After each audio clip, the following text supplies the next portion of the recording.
They are literally being starved, stunted, and worked to the point of collapse.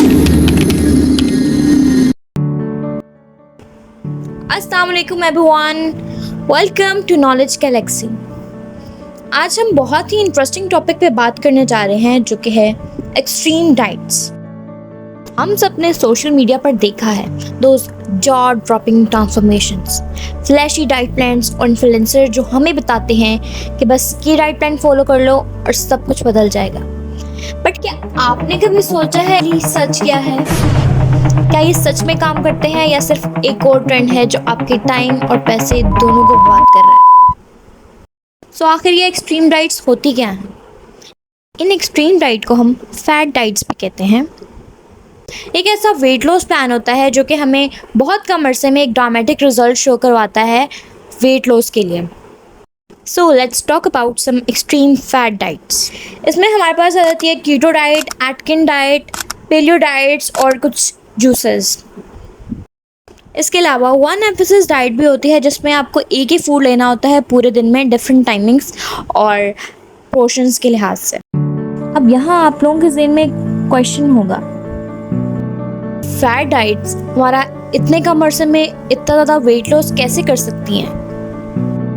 पहला factor है calorie restriction.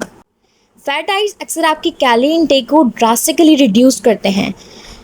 जब आप कम calories लेते हैं तो आपकी बॉडी स्टोर्ड फैट को एनर्जी के लिए यूज़ करने लगती है, जिससे रैपिड वेट लॉस होता है। दूसरा मेजर रीज़न है water loss. Low carbs diet जैसे कि कीटो डाइट आपकी बॉडी के ग्लाइकोजन स्टोर को कम कर देते हैं। ग्लाइकोजन वाटर के साथ स्टोर होता है और जब ये ग्लाइकोजन कम होता है तो आप अपनी बॉडी से पानी का वेट लॉस करते हैं। इस प्रोसेस से आपको इंस्टेंट वेट लॉस मिलता है। तीसरा फैक्टर आता है limited food choices. Fat diets अक्सर फूड ग्रुप्स को कम्प्लीटली रिस्ट्रिक्ट कर देते हैं, जैसे कार्ब्स या फैट।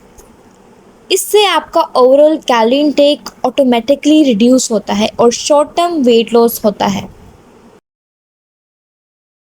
पिछले कुछ सालों की स्टडीज़ के अकॉर्डिंग फैट डाइट लेने वालों ने कुछ ही अरसे बाद अपना वेट रीगेन करना स्टार्ट कर दिया।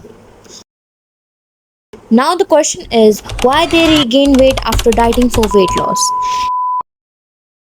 इसके लिए हम समझते हैं सेट पॉइंट थ्योरी को। सेट पॉइंट थ्योरी ये कहती है कि हमारी बॉडी का एक स्पेसिफिक वेट होता है जो वो नेचुरली मेंटेन करना चाहता है। ये सेट पॉइंट आपकी जीन्स, एनवायरनमेंट और लाइफस्टाइल से इन्फ्लुएंस होता है। जब आप डाइटिंग करते हो और अपनी कैलोरीज़ को बहुत ज़्यादा कम कर देते हो तो आपकी बॉडी स्टार्वेशन मोड पे चली जाती है। इसका मतलब ये है कि आपकी जो मेटाबॉलिज्म है वो बहुत ज़्यादा स्लो हो जाती है और बॉडी एनर्जी को कंजर्व करना शुरू कर देता है। इस प्रोसेस को हम सर्वाइवल मोड कहते हैं। ये तब होता है जब बॉडी को लगता है कि फूड सप्लाई कम है तो वो कम एनर्जी खर्च करके अपना वेट मेंटेन करने की कोशिश करती है।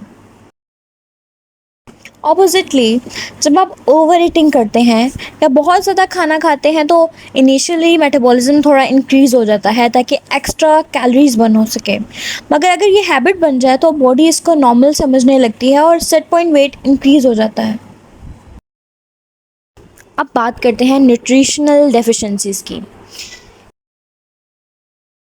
इन डाइट्स में अक्सर पूरे फूड ग्रुप्स को एलिमिनेट कर दिया जाता है जो एसेंशियल न्यूट्रिएंट्स को आपके डाइट से दूर कर देती हैं।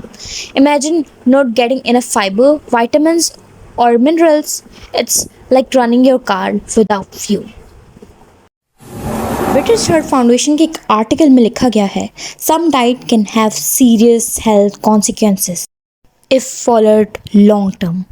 These very low calorie diets, you can induce skin changes, hair thinning, cold intolerance, electrolyte imbalances like potassium and magnesium, fatigue, so it can be dangerous. ये डेफिशिएंसी आपकी हेल्थ को बहुत बुरी तरह से अफेक्ट करते हैं। लो कार्ब डाइट आपकी हार्ट डिजीज़ का रिस्क बढ़ा देती हैं due to higher intake of saturated fats.